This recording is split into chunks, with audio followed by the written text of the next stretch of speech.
아이고 반갑습니다. 자, 오늘이 7일째. 아우 길기도 하다. 그죠? 이제 내일 하루만 하면 출가에서 열반까지 했던 마지막 그 강의가 내일로 해서 끝납니다. 그래서 오늘은 전법, 부처님께서 깨달음을 얻으신 이후에 어떤 법을 전하셨고 어떻게 법을 전하셨는가 하는 전법에 대한 내용을 공부하는 날입니다. 어제 설명드린 것 중에서 부처님이 깨달음을 얻으신 그 과정을 세 가지 지혜로 설명드렸죠. 첫 번째는 자기 자신이 어디서 왔는가라는 것을 살펴보는 지혜. 두 번째는 중생들은 또 어떻게 해서 어떤 과보를 받고 어떤 인에 의해서 어떤 과를 얻게 되는가 그걸 살펴보는 것을 하고, 세 번째는 어떻게 번뇌가 사라지는가 라고 하는 번뇌 소멸에 대한 지혜. 이 세 개를 하고 나서 드디어 이제 모든 것이 끝났다라고 하는 선언을 하게 되신 거죠. 그래서 다시는 나는 다시 태어나진 않으리라, 나로서 다시 태어나지는 않으리라 라고 하는 말씀을 하신 것으로 해서 부처님이 보살에서 부처님으로의 전환이 이루어진 그 순간을 어제 공부를 했습니다. 그래서 오늘은 어저께 한 얘기 중에서 참 그거에 대해서 혹시 의심이 있는 사람들이 있을 수 있어요. 내생에 대해서, 내생이라는 게 어떻게 존재하는지 그거에 대해서 부처님 당시에도 많은 사람들이 부처님에게 전생과 내생에 대한 질문을 많이 했어요. 근데 부처님이 그럴 때마다 이런 얘기를 주로 하셨어요. 자신의 전생이 궁금한가? 그러면 오늘 네가 사는 모습을 보라. 자신의 내생이 궁금한가? 오늘 살고 있는 모습을 봐라. 오늘 사는 것은 과거에서 온 원인이 오늘의 결과고, 오늘에 사는 우리의 원인이 내일의 결과가 될 것이다. 우리가 집중할 수 있고 우리가 변환 가능한 시기는 생존의 시기인 우리 생명, 살아있는 현 시대 외에는 없어요. 과거를 우리가 바꿀 수 있을 거예요? 없어요. 우리가 오늘을 사는 것에 의해서 내일이 바뀌어질 수는 있는 거지. 그래서 항상 부처님께서 내생이 있느냐고 물어보는 사람에게, 내생이 내가 현생에서 착하게 살고 바르게 살았다면 그 과보가 내생에 있게 됩니까? 없게 됩니까? 라고 물어봤을 때 부처님이 이렇게 얘기하세요. 내생에 과보가 있으면 좋고, 없어도 금생에 열심히 잘 살았으면 됐잖아. 내생이 있어서 좋고, 없다고 하더라도 금생에 내생을 위해서 열심히 살았다면 금생에 만족스러운 삶이 되지 않았느냐 라고 얘기하신 적이 있어요. 그래서 붓다는 늘 우리가 할 수 있는 범위 내 것만 얘기해요. 우리가 할 수 있는 거, 전생을 얘기하거나 내생을 얘기하는 것보다 지금 이 순간에 우리가 할 수 있는 것을 해라. 그리고 그 과보는 우리하고 상관없이 다른 조건에 의해서 일어나는 것이니까 우리가 할 수 있는 것을 최선을 다하는 거죠. 그래서 부처님이 그거 외에도 여러 가지 말씀을 하셨는데, 그와 관련된 또 유명한 그 경전 중에 하나 이런 것도 있습니다. 과거는 지나갔으니까 지나간 것이고, 미래는 아직 오지 않은 것이고, 오직 존재하는 것은 현재뿐이다. 현재에 집중해라 라고 하는 거. 현재에 집중한 것이 쌓여서 미래가 되는 거니까. 그렇죠? 그래서 어떤 사람이 또 이런 비유도 했어요. 만약에 내생이나 과거생에 대해서 내가 확실하게 이해하지 못한다면 부처님 말씀을 믿지 않겠습니다. 따르지 않겠습니다. 라고 하자 부처님께서 유명하신 독화살의 비유를 하셨어요. 어떤 비유냐면, 누가 독이 가득 들어있는, 잘 많이 묻혀있는 독화살을 자기 몸에 맞았다고 칩시다. 근데 이 사람이 이 독화살이 어디서 왔으며, 이 독화살은 무엇으로 만들어졌으며, 이 독화살의 독은 코브라 독인지 방울뱀 독인지, 이 화살의 깃털은 닭털로 된 건지 꽁털로 된 건지 내가 분명하게 정확하게 다 이해하기 전에는 이 화살을 뽑지 않겠노라 라고 하는 어리석은 사람과 같다 그러는 거예요. 우리는 지금 탐진치라고 하는 삼독에 의해서 가슴을 찔려가지고 지금 독이 하루하루 퍼져가지고 죽어가고 있는데 이 원인이 무엇인지 내가 이걸 알기 전에는 안 뽑겠다라고 하는 것 같은 어리석은 짓이다. 당장 해야 할 일은 독화살을 뽑는 것이다. 이게 유명한 독화살의 비유예요. 그러니까 내생이 어떻고 금생이 어떻고 과거생이 어떻고 이런 거 신경 쓰지 말고 네가 지금 할 수 있는 지금에 집중해라 이 말이야. 지금에. 그것이 모이고 모여서 미래가 되는 것이다 라는 거죠. 이런 이야기를 과거, 미래, 현재에 대한 생에 대한 궁금증을 갖고 있는 사람들에게 자주 말씀하셨어요. 자, 그래서 오늘은 그거 말고 우리가 6, 7일 동안 하면서 가만히 생각하니까 그런 생각도 들어요. 경전을 이 대승경전에서는 그런 얘기도 하는데 백천만검 난조 뭐 이런 천수경에 나오지만 그런 대목 있잖아요. 불법을 만나기가 백천만겁이라는 오랜 세월이 지나도 만나기 어려운 게 불법이다. 근데 따지고 보면 불법이라고 하는 게 누구라도 언제라도 들을 수 있는 게 불법인데 천지가 뭐 책이고 경전이고 또 법을 설하는 그 사람들이 천지에 많이 있는데 왜 그게 만나기 어렵다고 할까? 그것은 법 자체가 어려워서가 아니죠. 법을 접하게 되는 내가 마음을 일으키기가 그만큼 어렵다는 거죠. 몸은 여기에 와 있는데 딴 생각한다든지 여기까지 왔는데도 그러는 사람이 있잖아요. 그리고 멀리서 뭐 진해나 저 창원에서 오는 사람도 있어요. 법을 들으러 오는 사람이 있지만 절에 사는 사람 중에서도 안 듣는 사람 천지예요. 안 들어요. 그리고 가까이 있어도 안 듣고. 왜? 뭐 별로 중요하다고 생각이 안 드니까.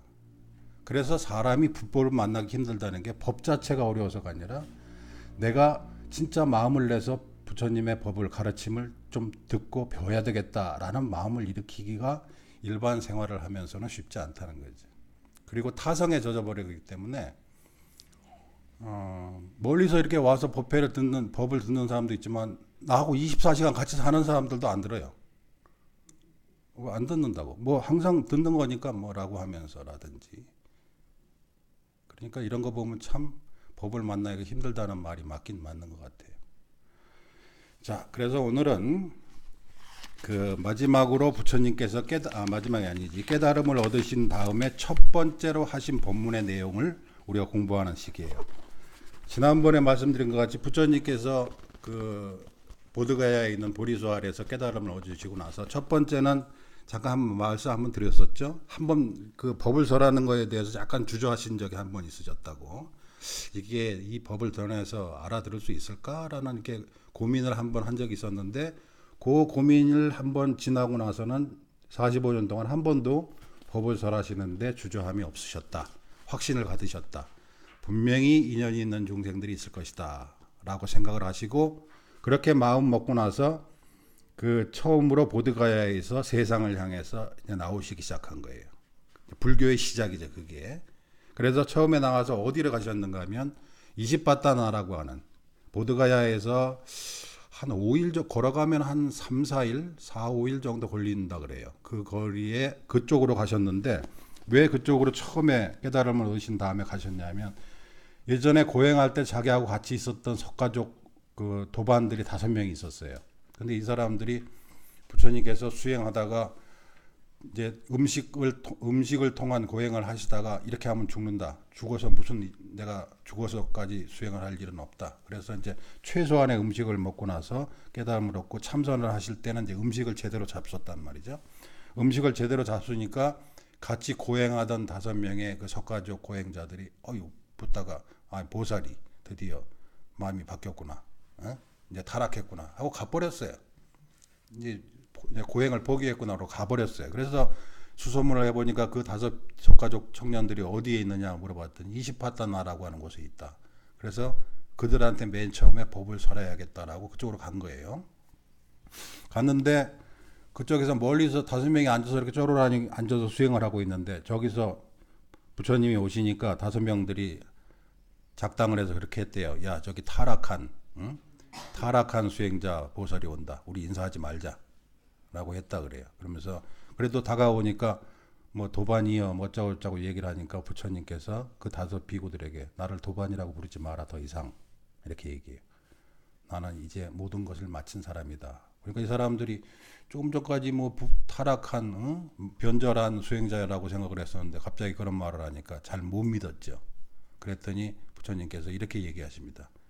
내가 언제 이런 식으로 얘기한 적이 있었던가? 라고 하니까 이 사람들이 이제 그때서야 비로소 사람이 다른 사람이 되었구나 라고 하고 부처님에게 절을 올리고 부처님의 가르침을 듣기 시작하는 거예요. 그 첫 번째 5명의 수행 도반들에게 했던 법문이 바로 초전법륜경이라는 내용이에요. 처음에 법의 수레바퀴를 굴리다. 초전법륜경이라는 뜻이 부처님 법의 바퀴, 수레바퀴가 이렇게 굴러가잖아요. 바퀴가. 근데 그 법이라는 바퀴가 굴러간다는 말은 이제 법이 전해지기 시작했다 그 말이거든요. 그래서 초전법륜이니까 처음으로 법이 세상에 알려지기 시작했다라고 하는 그런 뜻이에요. 그 내용 가운데 유명한 내용이 바로 고집멸도라고 하는 사성제에 대한 가르침이 포함되어 있습니다. 사성제. 그래서 오늘은 이거에 대해서 공부를 할 건데 처음에 고라고 하는 대목에 우리 책에서 보면 우리 교과서 우리 보는 책에서 보면 어디냐면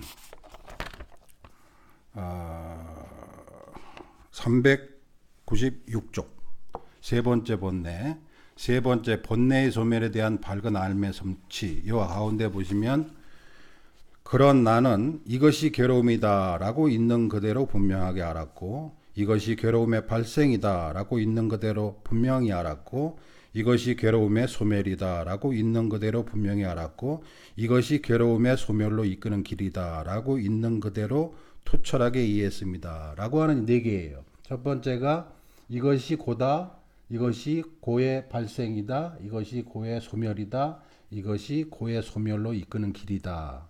이 4개죠. 마지막 대목에 부탁해서 세 번째 지혜를 얻는 내용 가운데 포함되는 거예요. 그래서 이 이야기를 처음 법을 설할 때 5 비구에게 이야기를 하신 거예요. 그러면 첫 번째가 고. 우리가 한문으로 고라고 우리는 써 있지만 제가 저는 첫 시간에 말씀드렸죠. 이게 두카라고 하는 단어를 번역을 한 거예요. 두카. 이 두카라는 단어는 두라는 단어에다가 플러스 카라는 단어가 합해진 거예요. 근데 이 카는 공간이라는 뜻이고 이거는 나쁜, 옳지 않은 그런 뜻이에요. 부정접두사예요. 그러니까는 옳지 않게 만들어진 이런 뜻이에요. 만족스럽지 않게 만들어진 그래요. 그런 뜻인데 왜 이 두카라는 단어를 고라고 번역을 했냐면 받아들이기 힘들기 때문에 고라고는 했지만 정확하게 그 뜻을 설명하자 그러면 이것이 만족스럽지 아니함이라는 뜻이에요. 만족스럽지 아니함. 이것을 어디서 보면 알 수 있냐면 같은 책에 399쪽 보세요. 399쪽 보시면 첫 번째 고성제, 고에 대한 성스러운 진리라고 하는 대목을 부탁해서 5 비구에게 풀어서 설명하실 때 어떻게 설명하셨는가를 들어보면 알아요. 비구들이여, 이것이 바로 고귀한 진리로서의 괴로움이다. 이 괴로움이다라는 말을 두카로 바꿔보세요. 불만족이라는 뜻으로. 이것이 바로 고귀한 진리로서의 불만족이다. 태어남이 불만족이고 늙음이, 병들미, 죽음이, 근심과 탄식과 육체적 괴로움과 정신적 고통과 절망이 또한 괴로움이다. 구체적으로 말하면 사랑스럽지 않은 자들과 함께 엮이는 것이, 얽히는 것이, 사랑스러운 자들과 헤어지는 것이, 무엇이나 얻고자 하는 것을 얻지 못하는 것이, 간단히 말해서 집착에 의한 5가지 연기적 쌓임이 바로 괴로움이다. 두카다. 그러니까는 이 두카라는 말의 뜻은 불만족스러운 거예요. 그래서 좋아하는 사람과 항상 하지 못하고 싫어하는 사람과 꼭 얽히고 얻고자 하는 것을 얻지 못하고 이런 것들이 다 불만족이라는 거죠. 만족스럽지 못하기 때문에 힘들다 그 말이에요. 견디기 힘든 것들이다. 그래 이러한 것들이 원래 태생적으로 그 뒤에 보면 5가지 연기에 의한 집착이 곧 이 두카다라고 하는 말은 5가지 영기적 집착이라는 게 오원이라는 뜻이거든요. 오원. 오원이라는 게 뭐냐면 우리 몸뚱아리와 우리 생각이라 그 말이에요. 나라고 하는 것 자체가 불만족이다 이 말이에요. 불만족을 만들어내는 그 기본이다 그 말이에요. 내가 있기 때문에 내가 사랑하는 사람이 있고 내가 사랑하는 사람이 있기 때문에 사랑하는 사람과 헤어지는 것을 만족스럽지 못하게 여기고 괴로워하고 내가 있기 때문에 싫어하는 사람도 있고 싫어하는 사람과 얽히게 되면 그게 힘든 것이고 내가 있기 때문에 갖고 싶은 것이 있고 갖고 싶은 것을 얻지 못했을 때 힘들다 이 말이에요.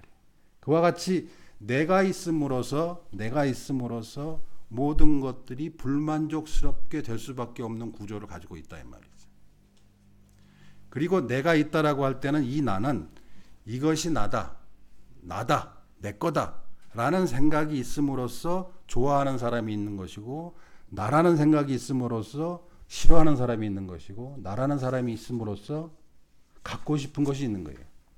내가 없는데 갖고 싶은 게 어디 있겠어요? 내가 있으니까 내가 좋아하는 사람이 있는 것이고 내가 싫어하는 사람이 있는 것이다. 그러니까 출발점은 나라는 것이 나라고 하는 것이 출발점이고 그 나라고 하는 것 자체가 선천적으로 태생적으로 불만족을 만들어내는 것이다 이 말이에요. 나라는 것이 그 시발점이 이미 불만족을 태생적으로 가지고 있다라고 하는 거죠. 남이 돈 잊어먹으면 상관없어요. 나하고 상관없거든. 근데 내가 잊어먹으면 아깝단 말이에요. 내가 늙으니까 아프고 괴롭고 스럽고 남 늙는 거는 괜찮아요. 아무렇지도 않아요. 남 죽는 것도 아무렇지도 않고 나라고 하는 것이 전제됨으로 인해서 좋아하는 사람이 있고 좋아하는 사람이 있으니까 시절 인연에 의해서 좋아하는 사람과 헤어질 수밖에 없고 이별할 수밖에 없는 것을 못 견뎌야 하는 거고 나라는 것이 있다고 생각하니까 싫어하는 사람이 있고 싫어하는 사람과 얽히는 것 때문에 또 괴롭고 내가 있으니까 내 것이라는 것이 있으니까 갖고 싶은 것이 있고 갖고 싶은 것을 얻지 못했을 때 괴롭고 힘들다 이 말이지. 근원은 나라고 하는 것이 근원이다. 간단히 말해서 오원이 괴로움이다, 두카다 이 말이죠. 나라고 하는 것이 없다 그러면 이 세상에서 괴로움을 느낄 주체가 없는데 어찌 괴로움이 시작되겠는가라는 거죠. 그러면 우리가 얘기할 때 여기 이렇게 살아서 숨쉬고 말하고 있는 이 사람이 나라고 하는 것은 내가 만들어낸 의식이에요. 의식. 그러니까 내 것을 내가 생존하면서 다른 모든 경쟁하는 그 생존 경쟁에서 살아남기 위해서 편법으로 만들어낸 나라고 하는 의식이 있는 것이 생존에 유익하기 때문에 만들어진 생각일 뿐인데 이거를 내 자신이라고 굳게 믿기 때문에 발생한다 그 말이에요. 우리가 처음에 태어날 때 나로서 태어나는 게 아니라 태어나서 나라는 의식이 만들어진다 그랬잖아요.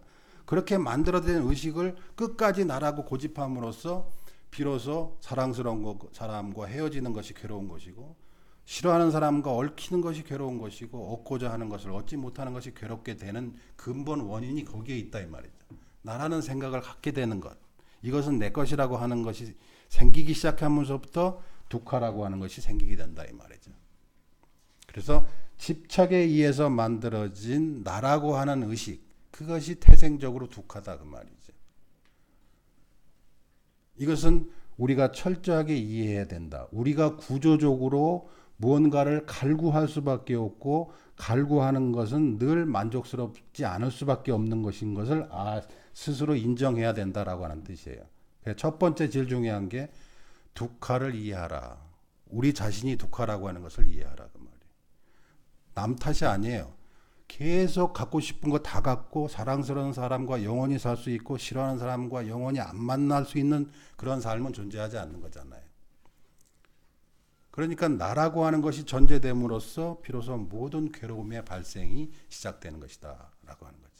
이것은 마치 비유를 하자면 병원에 와서 환자가 병원에 갔는데 의사 선생님 어디가 불편하십니까? 그러면 이거 이렇게 해서 불편합니다 라고 얘기를 해야 의사가 원인을 한번 생각해 봅시다. 뭐를 잡섰어요? 평소에 어떤 생활을 하셨어요? 술, 담배를 많이 하십니까? 어쩌고 물어볼 거 아니에요. 근데 환자가 가가지고 저는 전혀 안 아파요. 정상이에요. 라고 하면 의사가 할 말이 있겠어요, 없겠어요? 본인이 환자가 아니라고 하는데 어떻게 의사가 뭘 해주겠어요? 그러니까 이 첫 번째 독하라는 것을 철저하게 이해해야 된다는 거예요. 본인 자신이. 환자가 환자임을 자인하지 아니하면 다음에 진행되는 과정에 아무 소용이 없는 거예요. 내가 환자 아니라고 생각하는데 어떨 거야? 그래서 나는 왜 늘 불만족스러운지 모르겠습니다. 왜 사랑하는 사람과 헤어져야 되고 왜 싫은 사람과 만나서 괴롭습니까? 이 원인이 뭘까요? 괴롭습니다. 만족스럽지 못합니다. 라는 것을 먼저 스스로에게 들여다보고 확인해야 된다는 거예요. 그래서 완벽하게 내가 왜 나는 이렇게 24시간 늘 즐겁지 않고 왜 시간이 지날수록 나이가 들수록 불안해지고 점점 걱정이 많아지고 할까? 원인이 뭘까? 하여튼 상황이 그렇습니다. 제 증상이 그렇습니다. 원인이 뭘까요? 의사한테 이렇게 물어볼 수 있죠. 근데 의사한테 와서 저 멀쩡해요? 그러면 의사가 집에 가세요.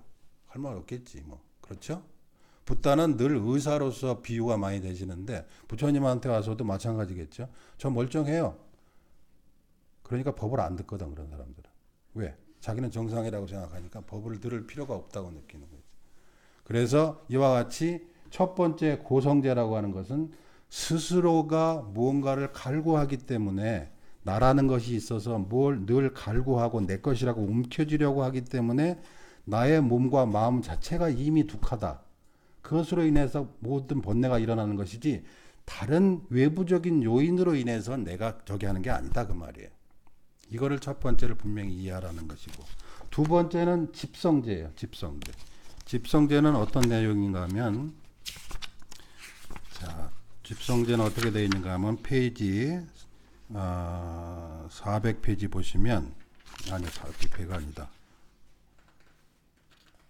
그 밑에 399쪽 밑에 보시면 비구들이여 또한 이것이 바로 괴로움의 발생에 대한 고귀한 진리이니 무엇이든 이 가래라는 것은 재생으로 연결되는 것이고 환희와 열정이 수반되는 것이며 여기저기 즐기는 것이라 이것이 곧 저와 같으니 욕계의 가래, 색계의 가래, 무색계의 가래다. 자, 두 번째는 원인에 대해서 얘기하는 거예요. 자, 그럼 두카, 이 몸이 생겨나는 것이 이 몸이 모든 괴로움의 근원이라 그러면 이 몸은 무엇 때문에 생겼습니까? 이 집자가 무슨 집자? 이렇게 모을 집자죠? 발생의 원인이 뭡니까? 왜 이 몸이 만들어져 가지고 이렇게 괴롭게 만드는 겁니까? 했더니 그게 가래다. 이렇게 가래. 가래라는 게 목마를 갈자예요. 애착. 목말라서 항상 이렇게 뭐를 갈구하는 것을 가래라 그래요. 가래. 근데 이 가래는 얼핏 들으면 어디하고 같은 그 연관이 있는 단어인데 그 연관이 뭐냐면 우리가 이때까지 쭉 공부했던 쭉 제가 키워드라 그러면서 계속 강조했던 내용이 뭐죠? 일어난 느낌에 매달리지 않는다. 일어난 느낌을 집착하지 않는다. 라고 했죠? 여기서 가래라고 하는 게 그거예요.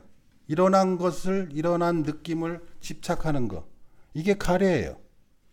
그럼 원인이 뭡니까? 일어난 느낌을 집착하기 때문에 가래가 생기는 건데 그 가래가 이 독화의 원인이다 그 말이에요. 움켜쥐는 거예요. 자, 저 사람 좋은 사람이야. 내가 어떤 사람을 쳐다보고 저 사람 참 좋은 사람이야. 그럴 때 옆에 있는 사람 보고 야, 저 사람 참 좋은 사람이야. 같이 가까이 해. 그렇게 할 때 이 사람한테는 그 사람이 나쁜 사람일 수도 있잖아요. 그럴 때 항상 물어봐야 돼요. 저 사람 참 좋은 사람이야. 누구한테? 물어봐야 돼. 너한테 좋은 사람이겠지. 나한테는 안 좋은 사람일 수도 있고. 항상 대상은 그 사람 주체하고 연관이 돼서 일어나는 게 느낌은, 판단은 저 사람 훌륭한 사람이야. 자, 앞으로 저 사람하고 친하게 지내. 그 사람에게만 친절할 수도 있는 거잖아요. 그러니까는 자기가 일으킨 판단은 늘 누가 무엇에 대해서 일으킨 판단이냐라고 결정되는 거지 모든 사람이 볼 때 다 착한 사람이라고 알 수 있는 그런 사람이라는 건 그런 느낌이라는 건 존재하지 않아요. 이 세상에. 존재하지 않는 거예요. 그러니까 우리가 집착이라고 하는 것은 내가 일으킨 상대방에 대한 판단이나 느낌을 집착해서 그것이 가래가 되는 거예요. 그것이 갈구함이 되고 그러한 갈구함이 결국은 나 자신을 만들어내는 거죠. 이것이 나다. 이것은 내 팔이다. 내 몸이다. 내 체면이다. 내 가족이다. 이런 것들을 다 만들어내는 것이 뭐예요? 나에게 일어난 느낌을 내가 집착할 때 만들어지는 것이고, 그것을 다른 말로 했을 때 그게 가래예요. 가래라는 거는 일어난 느낌을 집착하는 것과 동의어예요. 가래는. 만약에 우리가 저 사람 참 좋은 사람이야, 저 사람 참 사랑스러운 사람이야 라는 느낌을, 일어난 느낌, 아 이게 내가 이런 입장이기 때문에 저 사람이 좋아 보이는구나 라고 일어난 느낌만 알아차리고 거기에 매달리지 않는다면 그 사람과 헤어지게 되더라도 사연이 이렇게 돼서 인연이 돼서 헤어지는구나 라고 알 텐데, 자기가 집착한 저 사람 좋은 사람이야 라는 그 느낌을 계속 갖고 있기 때문에 그 느낌이 유지되지 못했을 때 괴로운 거단 말이에요. 그렇죠? 싫은 사람도 마찬가지야. 저놈 참 나쁜 놈이다. 안 봤으면 좋겠는데 라는 생각이 있으니까 그 사람하고 있으면 괴로운 거단 말이야. 이와 같이 가래라고 하는 것은 내가 나에게서 일어난 느낌을 움켜쥐고 있었을 때 발생하는 것이다 이 말이에요. 그러니까 자, 우리의 괴로움의 원인은 무엇입니까? 움켜쥐는 것 때문에 있다. 움켜쥐는 것 때문에.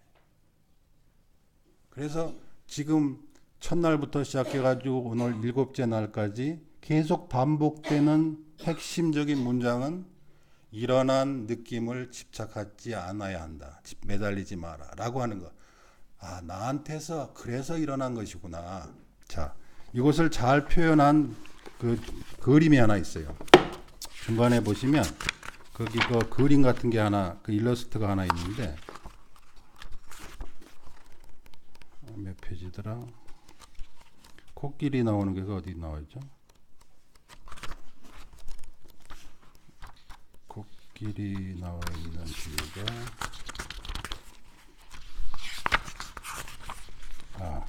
394쪽. 거기 보세요. 6명의 장님들과 코끼리에 대한 비유를 그린 일러스트가 하나 있죠. 자, 태생적인 장님 6명이 있다고 쳐요. 이 6명이 자, 어떤 코끼리라고 하는 단어는 알고 코끼리라는 말은 들었는데 생전 본 적이 없어요. 그러면 자기가 손으로 만져보겠죠. 가가지고 코끼리 코를 이렇게 만져보고 이게 코끼리야. 그러니까 코를 만져보고 나서 코끼리는 마치 뭐와 같이 생겼다. 이건 호수같이 생겼다. 그 다음에 뭐라고 쓴 거야? 잘 안 보인다. 코끼리 코, 이 뿔을 만져본 사람 보고 야 이게 뭐 창같이 생겼다. 코끼리 배를 만져본 사람 아 이게 뭐 천장같이 생겼다. 또 코끼리 귀를 만져본 사람 막 이렇게 선풍기처럼 팬처럼 부채같이 생겼다. 꼬리를 만져본 사람은 뭐같이 생겼다. 뭐라고 적어 있어요? 아 로프같이 생겼다. 라는 식으로 6명이 제각각 자기가 경험한 것을 코끼리라고 일치시키는 거죠. 꼬리에 만진 사람은 로프같이 생겼다. 코끼리는 어떻게 생겼습니까? 얘기하면 코끼리는 로프같이 생겼어 라고 한단 말이에요. 이와 같이 우리는 자신이 경험한 것만을 사실이라고 굳게 느낌을 집착하면 이 6명들이 서로 대화가 되겠어요? 안 되겠어요? 아 무슨 소리야. 내가 만져봤다니까. 그러네. 이 사람이 진짜 내가 경험했다니까. 이렇게 얘기하는 거예요. 그럼 서로 경험한 바에 대한 집착이 있는 사람 상태에서는 서로 간의 대화가 안 되겠죠. 내가 만져봤다니까. 이 손으로 틀림없이 만져봤다니까. 몇 번을 만져봤는데 지붕같이 생겼더라니까. 아니야 로프같이 생겼다니까. 나도 진짜라니까. 이렇게 할 거 아니에요. 자, 그럼 이 6명이 서로 대화를 하려고 그러면 어떻게 해야 돼요? 자신의 한계를 드러내야죠. 발로 하는 거예요. 내가 경험한 바에 의하면 코끼리는 로프같이 생겼더라. 하지만 나의 경험이 모든 경험이 아니기 때문에 나는 코끼리가 로프같이 생겼다라는 생각을 할 수밖에 없다. 라고 스스로 이걸 커밍아웃을 해야 되는 거예요. 반로를 해야 되는 거예요. 나 자신의 한계를 드러내서 그렇지만 코끼리가 로프같이 생겼다는 것은 내 개인적인 경험에 의한 생각이기 때문에 다른 사람한테 맞을지 안 맞을지 몰라 라고 하면 그래 나도 배를 만져보니까 천장같이 생기긴 했는데 내가 경험한 바에 의해서 그렇지 다른 사람한테는 또 다르게 보일 수도 있겠지 라고 해서 비로소 6명의 장님들이 눈이 뜨기 시작하는 거예요. 눈을 뜰라 그러면 자신이 경험한 바를 움켜쥔 것을 놔야 되는 거죠. 나는 나의 경우에는 그렇지만 다른 사람은 모르겠지 뭐 이렇게 했을 때 6명의 장님들이 비로소 눈을 뜨게 되는 거예요. 우리가 자신이 경험한 바를 움켜쥐고 이것이 좋은 것이다, 이건 나쁜 것이다, 이것이 옳은 것이다, 이것은 그런 것이다 라는 집착은 개인적인 경험이에요. 70억의 인구 중에 그런 판단은 나만 하는 거예요. 그런데 그 판단을 모든 사람에게 적용시키려고 하면 오류가 일어나는 거단 말이에요. 그렇죠? 그래서 부처님께서 첫 번째 괴로움을 이해하고 괴로움의 원인이 스스로 자신의 경험, 느낌 이걸 매달려서 집착하기 때문에 만들어진 가래로부터 비롯됐다라는 것을 이해하라 그 말이에요. 원인이 밖에 있는 게 아니다 이 말이죠. 그 다음에 세 번째가 멸이에요. 멸자는 무슨 멸자냐면 소멸한다 그 말이에요. 어떻게 소멸하느냐? 일어난 느낌을 집착하지 아니하면 가래가 일어나지 않고 가래가 일어나지 아니하면 좋은 사랑스러운 사람과 사랑스럽지 아니한 사람의 기준이 사라진다. 그러면 어제와 똑같은 상황에 A라는 사람을 만났어요. 근데 A라는 사람을 내가 사랑하는 사람이라고 생각했다면, 좋은 사람이라고 생각했다면 그 사람이 오면 기쁘고 가면 슬펐지만 사랑스러운 사람과 사랑스럽지 않은 사람이라는 구분을 갖지 아니한다면 그것은 단지 내 기준일 뿐이다라고 내가 인정한다면 내가 취향이 이러이러하기 때문에 저 사람이 좋아 보이는 것 뿐이야 라고 받아들인다면 A라는 사람이 왔을 때 A라는 사람이 갔을 때 나에게 즐거움과 괴로움이 일어나지 아니한다 이 말이에요. 그렇죠? 그러니까 모든 원인은 내가 나에게 일어난 느낌을 집착함으로써 비롯되는 것이다 이 말이에요. 그렇죠? 그래서 그것이 세 번째예요. 일어난 느낌을 집착하지 아니하면 가래가 소멸되고 가래가 소멸됨으로써 괴로움이 소멸된다 이 말이에요. 그러면 맨 마지막에 도라는 건 뭐겠어요? 그럼 어떻게 하면 일어난 느낌을 집착하지 않을 수 있는가? 그 방법에 대해서 말하는 거예요. 그 방법이 뭐냐? 바르게 보고 모든 것은 조건에 의해서 일어난 것이라는 것을 바르게 보고 바르게 생각하고 바르게 말하고 8가지의 바른 삶. 이것이 그대로 하여금 일어난 느낌을 집착하지 않게 만들 것이다 라고 하는 거예요. 그러니까 이거를 깨달으려고 부처님께서 그렇게 애를 쓰신 거예요. 문제는 간단한데 이 간단한 것을 부처님께서 마지막에 맞아. 일어난 느낌을 집착하지 아니하면 모든 괴로움이 사라지는 것을 단지 그게 어떤 것이 느낌이고 어떤 것을 멈춰야 되고 어느 순간에 집착하지 말아야 되고 라고 하는 것을 구분을 못할 뿐이지 이치적으로 따지면 간단하다 그 말이죠. 아셨죠? 그래서 부처님께서 이 4개의 사성제를 비구들에게 설명을 했어요. 그랬더니 5명의 비구들이 이렇게 듣고 있다가 한 사람만 알아들었어요. 한 사람만. 그게 꼰단냐라는 사람이 있었어요. 꼰단냐. 그 5명의 동료들 가운데 꼰단냐가 알아듣고서 이렇게 뭐라고 대답을 하니까 부처님께서 뛸 듯이 기뻐하셨다 그래요. 뛸 듯이. 그러니까 왜 뛸 듯이 기뻐했겠어요? 첫 번째 수업에서 당첨이 된 거예요. 그리고 그거는 꼰단냐만 즐거운 게 아니라 붓다도 즐거웠던 거예요. 왜? 이게 될까 안 될까? 내 말을 알아들을 수 있을까 없을까라고 고민하고 했던 그 직후에 했던 첫 번째 본문이었는데 꼰단냐가 그렇군요 스님. 뭐 부처님 그러고 그러니까 너무너무 기뻐가지고 꼰단냐가 알아들었구나라고 반복해서 여러 번 말씀하세요. 꼰단냐. 그래서 그 뒤로 그 꼰단냐라는 비구의 이름이 안냐 꼰단냐라고 이름으로 바뀌어요. 안냐라는 게 알다 그 말이거든. 꼰단냐가 알아들었다. 알아들은 꼰단냐. 이런 이름으로 바뀌어요. 그러니까 이 상황에서 저는 그런 생각을 해요. 부처님께서 처음에 얼마나 조마조마하게 첫 법문을 하셨을까. 근데 다행스럽게 5명의 수행자 가운데 한 사람이 그렇습니다라고 알아들으니까 그렇게 뛸 듯이 기뻐하셨다라고 하는 거예요. 그래서 더더욱 확신을 가지고 45년 동안 한 번도 주저함이 없이 법을 설하실 수 있었던 거죠. 여러분들도 우리 일주일 동안 공부했는데 일어난 느낌에 집착하지 아니함. 머릿속에 항상 넣어주세요. 일어난 느낌을 집착하지 아니함이 모든 고통으로부터 두카로부터 벗어나는 핵심 열쇠다. 자, 그것만 실천할 수 있으면 우리는 금생에서 금생의 모든 괴로운 부분을 다 해탈할 수 있다. 일어난 느낌을 정확하게 관찰하고 일어난 느낌에 집착하지 않는다. 구체적으로 어떻게 한다? 내가 이런 입장이기 때문에 저게 저렇게 보일 뿐이다 라고 인정하라 그 말이에요. 순간적으로 미워지는 사람이 있단 말이야. 좋아지는 사람이 있고 내가 이러이러한 상황이기 때문에 저 사람이 좋아 보이는 것 뿐이다 라고 해버리란 말이에요.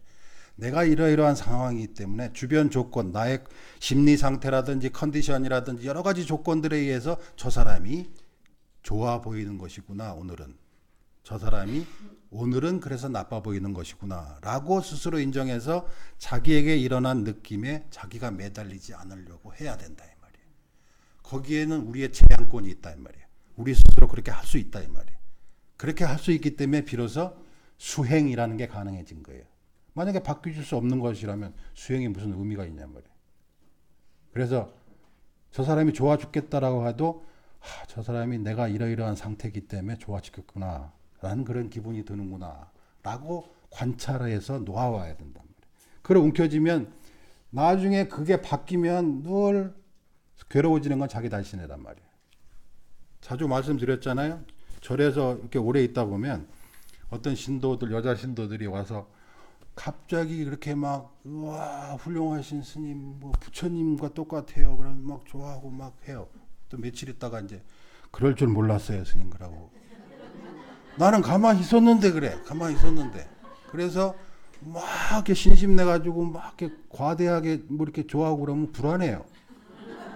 며칠 있다 절할라나. 자기 기분에 의해서 그렇게 보이는 것이에요. 그런데 자기 기분을 그대로 갖고 있다가 어떻게 보면 마음에 안 들거든. 그러니까 저럴 줄 몰랐다. 모든 원인이 밖에 있다고 생각하는 거예요. 절대 그런 거 아니에요. 나하고 대상이 만나서 일어나는 게 느낌이다 이 말이에요. 나를 빼고 하지 말라 이 말이죠. 그러니까 저 사람 참 좋은 사람이야 그러면 누구한테 이렇게 물어봐요. 너한테 그러겠지 라고 원인이 있는 거예요. 나와 누가 만나서. 내가 그렇게 싫어하는 사람도 누구한테는 귀여운 자식일 수도 있고 귀여운 남편일 수도 있겠죠. 그거 똑같은 거예요. 내 느낌은 내 느낌일 뿐이다 라고 받아들이면 남에게 강요하지 않고 강요하지 않음으로써 분란이 일어나지 아니하고 분란이 일어나지 아니함으로써 괴로운 일이 일어나지 않는다 그 말이에요. 아셨죠? 자, 이것이 부처님이 처음 5명의 비구들에게 설하신 법문의 내용입니다. 초전법륜경. 자, 이것으로 마치도록 하겠습니다. 내일이 마지막이에요. 내일이 마지막이고 보름날이고